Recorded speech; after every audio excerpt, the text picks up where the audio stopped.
Katanya Rumi, manusia ini jagat kecil.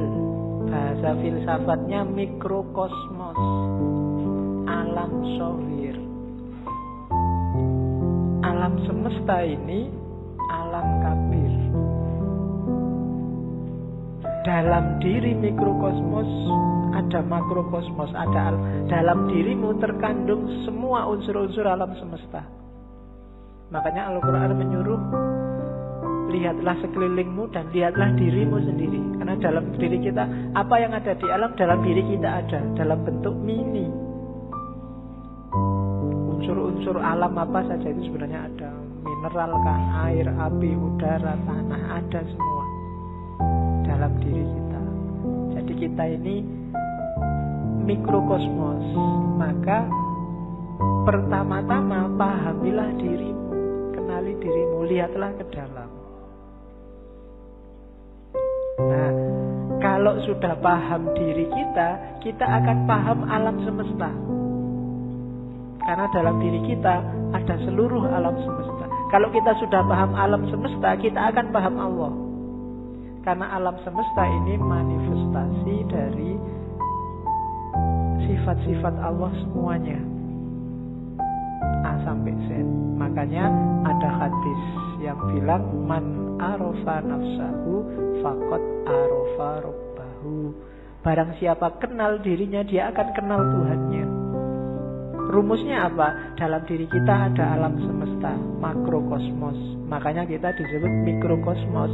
Begitu kita paham makrokosmos dan mikrokosmos, kita akan paham tentang Tuhan. Kenapa? Karena alam semesta ini isinya adalah manifestasi dari semua sifat-sifat Tuhan. Tuhan yang penyayang, Tuhan yang pemaaf, Tuhan yang teliti, Tuhan yang maha adil, dan seterusnya. Itu kan ada di alam semesta ini. Keadilannya, sayangnya, dan seterusnya itu kan bisa kita lihat di jagat besar, termasuk jagat kecil diri kita sendiri. Betapa telitinya Allah. Misalnya matahari itu kalau lebih dekat 10 cm aja dari bumi tidak akan kuat, dia akan terbakar dan kalian tidak bisa hidup. Atau dia lebih jauh 10 cm saja, bumi juga tidak akan ada kehidupan, pasti akan beku. Kok matahari bisa pas begitu? Itu ketelitian Allah. Tidak mungkin nggak sengaja. Itu sengaja apa nggak sengaja? Tidak, itu Allah yang teliti. Tubuhmu kan juga teliti. Sikunya pas gini, coba sikunya di sini mungkin kamu ya susah, ya kan? Kenapa yang tumbuh terus rambut ini kok nggak tumbuh terus? Kalau jenggot bisa panjang tapi ini nggak bisa panjang, dan seterusnya. Itu kan ketelitian Allah.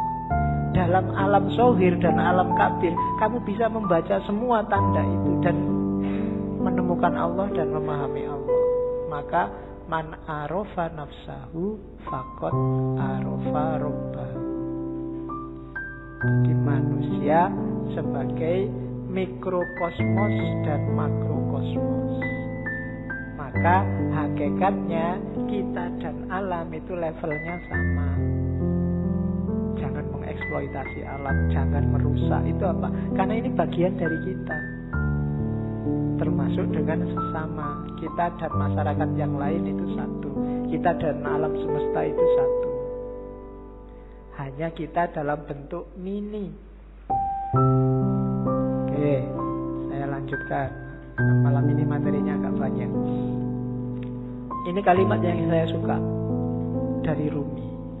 Jangan engkau seperti iblis, hanya melihat air dan lumpur ketika memandang Adam. Lihatlah di balik lumpur beratus-ratus ribu taman yang indah.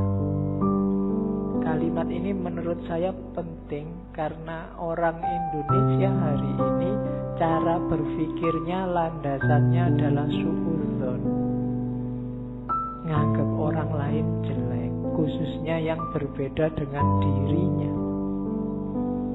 Kalau sudah benci, tidak ada baiknya sedikit pun. Itu disindir oleh Rumi. Orang kayak gini, kayak iblis yang melihat Adam hanya dari sisi air dan lumpurnya. tidak melihat bahwa siapapun itu kalau manusia, di balik yang fisik yang kelihatan, mungkin yang kurang ajar, yang jahat, yang ada entitas ketuhanan. Ketika di Al-Quran Allah bilang wa nafakha fihi min ruhi, dan kutiupkan dalam diri manusia itu sebagian dari ruhku. Itu kan ya untuk semua manusia, tidak cuma untuk orang baik saja. Ya orang jahat ya ada ruhnya juga, yang bagian dari Allah. Hanya saja di orang-orang yang jahat, yang jelek ini, ruhnya Allah ini terhijab banyak sekali dia, sehingga tidak kelihatan, sehingga gelap. Tapi dia tetap manusia, harus ditolong. Tidak kayak iblis, dilihat jeleknya saja pokoknya. Nah, yang melihat jeleknya saja itu hanya melihat air dan lumpurnya Adam. Padahal Adam itu punya ribuan, ratusan ribu taman yang indah. Manusia itu indah, kehidupan manusia juga indah. Ya kita sendiri yang sok-sok merusak dengan nafsunya tentunya ya. Hari ini kita sering jadi iblis. Kita ya jangan nunjuk orang lain. Biasanya nek wis benci kan terus gak ono api belas. Sejahat apapun orang, pasti ada sisi-sisi tertentu dalam hidupnya yang masih baik. Perampok, pembunuh itu kalau pas dia makan, ya ketika dia makan ini baik, wong dia memelihara jasad titipan Allah dalam dirinya. Waktu dia pulang, misalnya punya anak kecil terus ndulang anaknya, itu ya baik. Mungkin terus dia mandi, menjaga kebersihan, itu kan juga baik. Mungkin di antara hasil curiannya eman-eman ini, sodako sebentar tetanggaku ada yang tak, iki yo apik meskipun barang colongan itu tadi. Malingnya jelek iya, ngerampoknya jelek, tapi banyak sisi yang baik dalam kehidupannya. Tapi kalau begitu kita benci, yang baik-baik ini nggak kita lihat. Sebaliknya kadang-kadang juga begitu kita suka, yang jelek-jelek nggak kita lihat. Nah, maka yang penting yang pertama jangan kayak iblis ya, suka benci orang lain. Kalau ada orang tersesat, diingatkan. Kalau dia ngeyel, ya sudah, kan gitu rumusnya. Ada orang mau ke Jakarta kok jalannya ke timur, ya jangan dimarahi, jangan dipisu-pisui, dipukuli, kurang ajar kamu ke Jakarta kok ke timur, kan enggak. Ya mas, Jakarta itu ke barat, sampai kok jalan ke timur, ya suka-suka saya dong. Ya sudah, kan gitu aja. Hari ini kan kamu gitu, ada orang kamu anggap sesat, terus kamu marah-marahi, kamu pukuli, nggak ditunjukkan yang benar gimana.